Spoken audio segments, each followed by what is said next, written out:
모든 걱정 잊어버려 새로운 날이 오니까 사랑으로 가득 찬 마음 서로를 생각하며 살아 함께하는 이 순간. 우리나라 대중 가수들 중에 가왕, 가수의 왕 하면 여러분은 누구를 떠올리십니까? 뭐 여러 후보가 있겠습니다만은 대개는 조용필 씨가 가왕이다 이렇게 얘기들을 많이 합니다. 이보다도 높게 쳐주는 분이 있습니다. 가황입니다. 가수의 황제라 불리는 분이 있습니다. 여러분은 누구라고 짐작하십니까? 바로 나훈아 씨입니다. 이 두 분이 부르는 노래의 특징이 있습니다.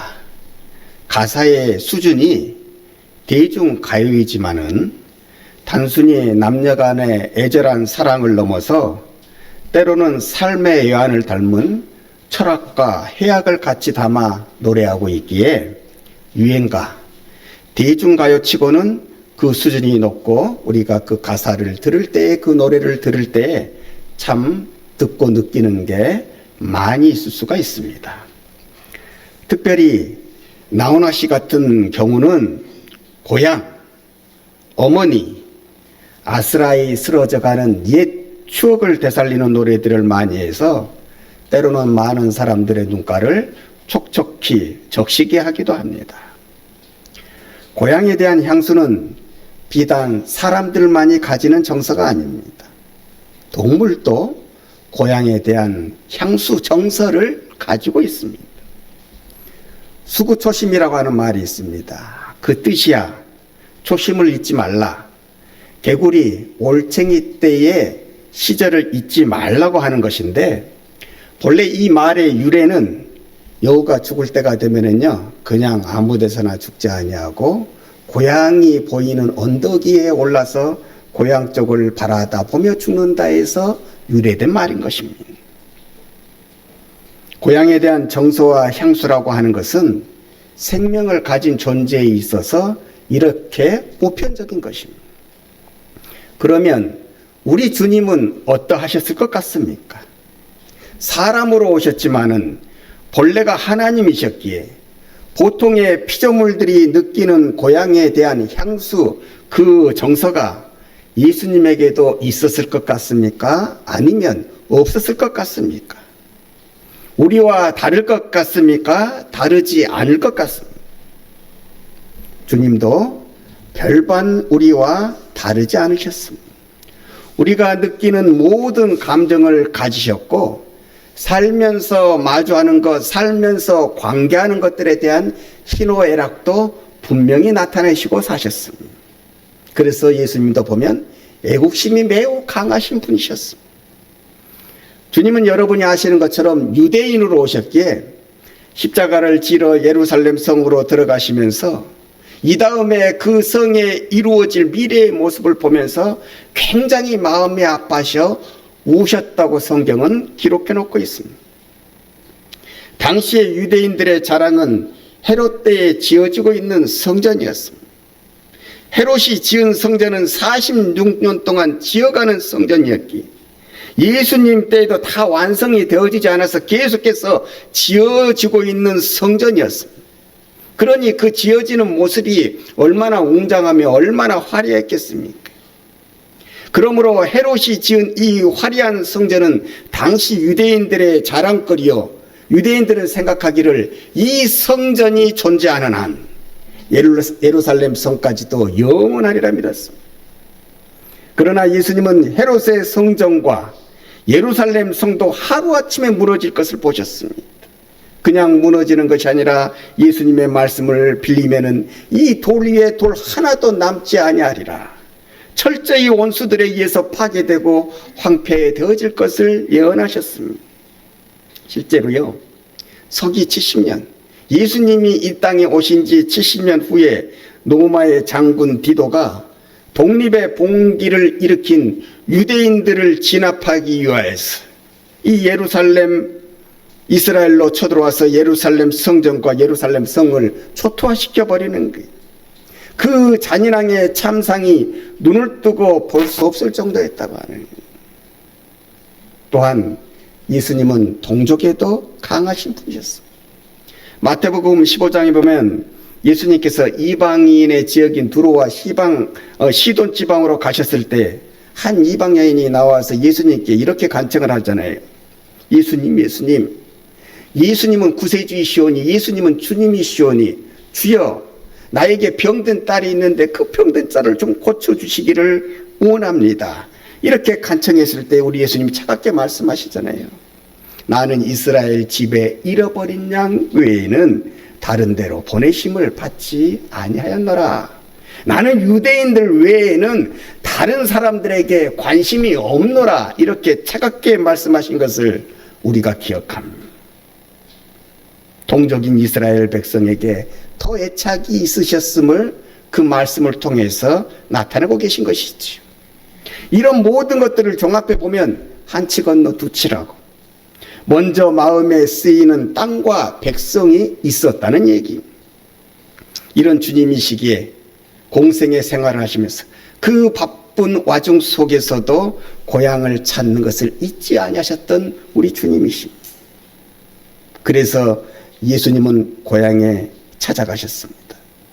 그 고향에 찾아가셔서 보통의 사람처럼 금유환양, 내가 출세한 걸, 내가 유명해진 것을 뽐내는 양으로 고향 땅을 가신 것이 아니라 주님이 가지신 능력을 펼쳐내실 때가 되었음에 당신께서 자라나고 생활했던 고향 땅과 사람들에게 먼저 그 은혜를 베풀어 주고 싶으셨던 거예요. 그래서 오늘 본문 말씀에 나오는 것처럼 고향 땅에 내려와서 회당에 들어가셔서 말씀을 전하시고 육신의 병이 든 자를 볼 때마다 예수님께서는 먼저 찾아가서 고쳐주셨던 것입니다. 2절 말씀에 안식일이 되어 회당에서 가르치시니 많은 사람이 듣고 놀라 이르되 이 사람이 어디서 이런 것을 얻었느냐? 이 사람이 받은 지혜와 그 손으로 이루어지는 이런 권능이 어찌 됨이냐? 예수님께서는 고향 땅에 이런 특혜를 베풀어 주셨건만 이런 은혜를 고향 땅에 먼저 베풀어 주셨음에도 불구하고 예기치 못한 상황이 그 고향 땅에서 펼쳐지는 거예요. 고향 땅, 고향의 사람들을 생각하는 주님의 마음과 다르게 말이지. 고향에 있던 사람들은 주님께 받은 은혜를 은혜로 알지 못해. 예수님이 어디 못된 곳에서 배운 사술이나 주술로 자신들을 현혹하고 있다고 생각하는 게. 예수님의 축복을 받고도 예수님을 그리스도로 구세주로 받아들이기는커녕 오히려 예수님의 가르침과 권능이 그것이 과연 하나님으로부터냐 아니면은 사단으로부터냐 하는 의심에 휩싸여서 애써 예수님을 평가하며 예수님을 자기들한테서 쫓아내기 시작하는 거예요. 멀어지게 하는 거예요. 배척하는 거예요. 왜 이런 사태가 빚어지는 것일까요? 인생에서 만날 수 있는 모든 종류의 허무와 슬픔을 하나도 빠짐없이 죄다 기쁨과 환희로 바꾸어 줄 수 있는 살아계신 하나님, 눈에 보이시는 하나님이신 예수님을 만나고서도 그를 멀리함으로 배척함으로 실족할 수밖에 없는 이유가 왜 고향 땅에 있는 사람들에게는 있어야 했습니까? 여러분 3절 말씀에 보면 말이죠. 이 배척한다고 하는 말이 나오죠. 이 뜻의 성경 언어의 뜻이 무엇이냐면은 걸려 넘어진다는 뜻이. 예수님의 고향 사람들이 왜 예수님을 만나고서 큰 은혜를 받고서도 예수님을 구세주로 받아들이지 못하고 그 은혜를 받고서도 왜 걸려 넘어지게 되어졌을까요? 자신들이 알고 있는, 자신들이 경험했던 그 예수님 이상의 모습을 인정하기가 싫었기 때문에 그렇습니다. 그래서 3절에 이렇게 말씀하는 거예요. 이 사람이 마리아의 아들 목수가 아니냐? 야고보와 요셉과 유다와 시몬의 형제가 아니냐? 그 누이들이 우리와 함께 여기 있지 아니하냐 하고 예수를 배척한지라. 자기가 알고 있던 예수, 자기가 경험했던 예수, 그리고 자기가 판단하고 있는 그 예수 이상의 모습으로 우리 예수님을 인정해 주기가 싫었던 것입니다. 자기들이 알고 있던 공생의 이절의 예수, 30세 이전에 우리 예수님은 별 볼 일 없는 가문과 환경을 가진 예수님이었어요. 그런 예수님이 이제는 자신들보다도 훨씬 뛰어난 존재가 되어서 자신들을 압도하는 사람으로 자신 앞에 나타났다는 이 현실 앞에 그들은 결코 인정할 수 없는 천박한 시기심이 생겨서 방금 전 회당에서 들은 그 고니의 참 말씀을 듣고서 구세주만이 펼칠 수 있는 병든 자를 온전히 고쳐주시는 그 기적을 보고서 애써 옛날 자기들보다도 못했던 예수님의 과거사만 열심히 들추어내고 있는, 얼마나 옹졸합니까? 얼마나 옹졸한 마음입니까? 사랑하는 여러분, 우리가 그리스도인으로서 우리 주님이 주시는 복을 받고 살려면 요셉 말처럼 열린 마음, 편견이 없고 선입관이 없는 마음을 우리의 마음판에 만들며 살아야 하는 것입니다. 은혜의 세계에 대해서, 신앙의 세계에 대해서, 더군다나 영적인 세계에 대해서 내가 많은 것을 알고 있다고 할지라도, 많은 것을 체험하며 살아왔다고 할지라도 우리는 끊임없이 영적인 세계에 대해서, 하나님이 하시는 일에 대해서 나는 여전히 너무나도 많은 것을 모르고 신앙생활을 하고 있다고 하는 이 겸허한 마음을 가지고 살아가야 우리가 신앙생활 속에서 제대로 된 하나님의 복을 누리는 사람으로 살 수 있다는 사실입니다. 이것을 잊어버리고 내가 판단하는 사람이 되어 영적인 것에 있어서 이것은 맞고 저것은 틀린다고 단정하여서는 복받을 때에 복을 받지 못하는 어리석은 사람이 되고 마는 것입니다. 마치 오늘 성경 말씀에 나오는 예수님의 고향 사람들처럼 말이지. 항용 똑똑하다고 하시는 분들, 지성인들 사이에서 이렇게 얘기하시는 분들이 있습니다. 나는 때때로 교회에 나가기도 하고 성경도 읽습니다만, 그런데 성경을 읽을 때마다 내 마음에 거부감을 일으키는 부분들이 있습니다. 초자연적인 이사, 여러 가지 기적에 대한 얘기가 성경에는 너무나 많이 있기 때문입니다. 나의 지성으로는 홍해가 갈라졌다느니, 물고기 2마리와 떡 5개로 5,000명을 먹이셨다느니, 바다를 고요하게 하셨다느니, 죽은 자가 다시 살아났다느니 하는 이야기가 영 내 지성에 걸려서 오히려 성경을 가까이 하지 못하게 한다고 말이에요. 그저 예수님을 4대 성자처럼 좋은 뜻, 좋은 생각으로 이 세상을 위하여 아름답게 살아가신 분으로만 그렇게 남겨두시는 것이 자신들과 같은 지성인들, 이 지성인들을 교회 안에 가까이 있도록 붙드는 방법이라고 이렇게 말하고 주장하는 분들도 있다는 사실이에요. 그러나 결국 이런 분들도 오늘 예수님의 고향 사람처럼 자기 지식, 자기 경험에 갇혀서 그리스도이신 예수님을 배척하고 실제로 자신의 인생 속에서 가장 뼈아픈 실족을 범하고 마는 어리석은 사람이 되고 마는 것입니다.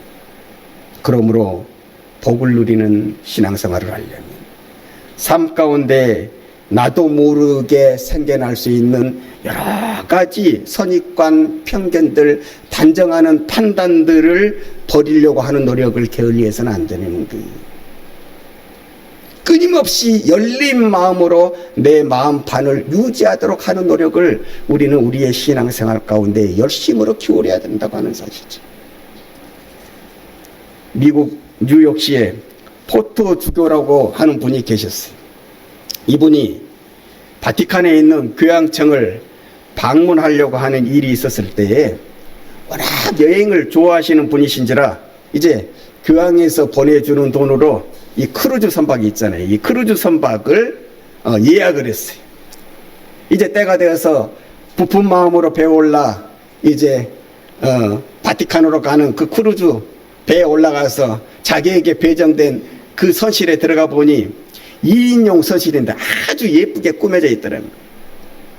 그래서 기쁜 마음에 짐을 막 풀려고 하는데 마침 자신의 방을 같이 쓰려고 하는 한 사나이가 들어오는데 그분의 인상이 아주 험상궂게 생겼어요. 이때까지만 해도 참 기분이 좋았던 이 포토주교는 갑자기 걱정과 염려가 그의 마음속을 주장하기 시작합니다. 혹시 저 사람이 내 없는 사이에 내 가방을 뒤져가지고 내 가방 속에 있는 여비랑 귀한 것들을 혹시라도 훔쳐가지 않을까 하고 말이지. 도무지 이 생각에 그 방을 빠져나갈 수가 없는 거예요. 비울 수가 없는 거예요. 이 한참을 고민하다가 한 가지 생각. 그래, 내가 가지고 있는 이 귀중품들을, 그래, 이 배를 책임지고 있는 선장에게 가서 그분에게 맡기자. 그래가지고 자기가 중요하게 생각하는 뭐 여러 가지 여비랑 또 여러 가지 뭐 서류랑 이런 중요한 것들을 다 챙겨가지고 선장의 방을 똑똑똑 노크를 하고 들어갔어요. 그리고 선장님, 제가 드릴 말씀이 있습니다. 다름이 아니라 내가 2인용 선실에 묵고 있는데 내 방에 들어오신 그분이 너무 험상궂게 생겨서 내 생각에는 별로 그렇게 선한 사람으로 보이지 않아서 내가 염려가 되어서 나의 기중품을 가지고 이곳에 왔으니 선장님께서 내 것들을 다 맡아주시길 바랍니다. 이 여행이 끝나기까지. 그렇게 얘기를 했더니 그 선장이 빙그레 웃으면서 그렇게 얘기합니다. 선생님과 방을 같이 쓰게 될 그분도 방금 전에 저에게 똑같이 말씀을 하시고 자기가 가지고 있는 기중품을 맡기고 갔답니다. 자기의 생각, 자기의 판단만으로 가지는 선입견이 이런 웃지 못할 천국을 빚어내는 것 아니겠습니까? 오늘 예수님의 고향 사람들, 자신들이 알고 있는 예수님의 모습, 그 경험, 그 지식을 벗어나지 못했어. 고향 땅에 큰 은혜를, 큰 축복을 베풀어 오신 주님을 애써 쫓아버리고 만 것입니다. 이 일로 인해서 일어나는 여러 가지 여파를 오늘 본문 말씀 4절 이하에서 쭉 설명해 주고 있는데요. 4절에서는 예수께서 저희에게 이르시되 선지자가 고향과 자기 친척과 자기 집 외에서는 존경을 받지 않음이 없으리라. 쭉 전에 내려오는 격언을 통해서 이 말씀이 이사야서에 나오거든요. 이사야에서 나오는 말씀인데 그 말씀을 인용하는 거예요. 선지자가 자기 집과 자기 고향과 자기 친척 외에서는 존경을 받지 못하는 법이 없는데 내가 오늘 다 그 형편에 처하고 말았구나. 이렇게 고향 사람들에 대한 실망감을 피력하셨고 5절 이하에서는 예수님의 사역의 방향이 고향 땅을 넘어 이방인의 지역에까지 더욱 빨리 넘어가게 되는 계기가 되는 것입니다. 왜냐하면 오늘 본문 말씀 이후로 예수님이 고향 땅을 떠나신 후에 그 후로 고향 땅을 잘 찾지를 않으셨거든요. 또한 주님이 베푸시는 기적이 주님을 사모하고 찾아오는 믿음이 있는 소수에게만 베풀어 주시는 축복으로 나타나게 되는 것이죠. 5절에 거기서는 아무 권능도 행하실 수 없어 다만 소수의 병인에게만 안수하여 고치실 뿐이었고 저희의 믿지 아니함을 이상히 여기셨더라. 이에 모든 촌에 두루다니며 가르치시더라. 예수님께서 아무 권능도 고향 땅에서 이제는 행하실 수가 없었어요. 아무 권능도 행하실 수 없었다고 하는 것은 예수님에게 있었던 능력이 사라진 것이 아니라 예수님께서 자신에게 가지고 계시는 그 능력을 행할 마음이 없었다는 거예요. 마음이 동하지 않았다고 하는 거예요. 더 이상 고향 땅에 은혜를 베풀어 줄 마음이 예수님의 마음 가운데 생기지 않았다는 얘기입니다. 여러분, 예수님도 그 마음이 동해야 움직이실 것 아닙니까? 그 마음이 기뻐야 행하실 것 아닙니까? 저 사람들에게 꼭 내가 해줘야만 돼. 이런 정말 그 마음을 만족해 하는 그런 모습이 있어야 그 사람들을 고쳐줄 것 아닙니까? 그러나 고향 땅 사람들에게 그런 말씀, 그런 마음이 생겨지지 않았기 때문에 예수님께서는 더 이상 고향 땅에서 큰 권능을 행하지 아니하시고 소수에게만 그 권능을 베풀어 주셨는데 그 소수라고 하는 것은 예수님을 구세주로 알고 그리스도로 알고 그 앞에 나와서 간절히 사모하는 믿음이 있는 사람에게만 예수님의 능력을 펼쳐주셨다는 말씀입니다. 2000년 전에 예수님의 고향 사람들은 고향을 찾아오신 예수님을 의기소침케 했습니다. 오늘 성경 말씀에 보면은 예수님이 이상한 생각이 들도록 만들었다.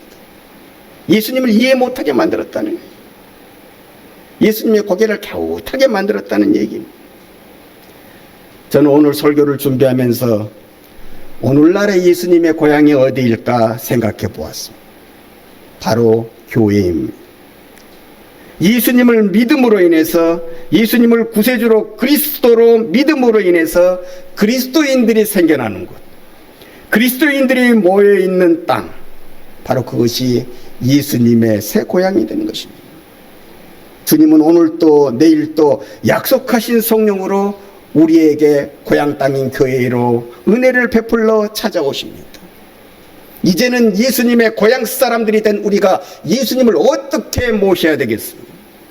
세상이 주는 모든 편견과 선입관을 지워버리고 오직 믿음으로, 오직 예수 그리스도에 대한 바른 신앙 고백으로 찾아오시는 주님을 맞이할 때 내 생각, 내 기대 이상으로 베풀어 주시는 주님의 은혜와 은총을 우리는 반드시 맞이하게 될 것입니다. 이 축복이, 이 은혜가 한가위 감사주일에 우리 한성교회 모든 믿음의 식구들이 맞이해야 되는 주님의 은총인 줄 믿습니다. 기도하시겠습니다. 희망의 빛이 오네.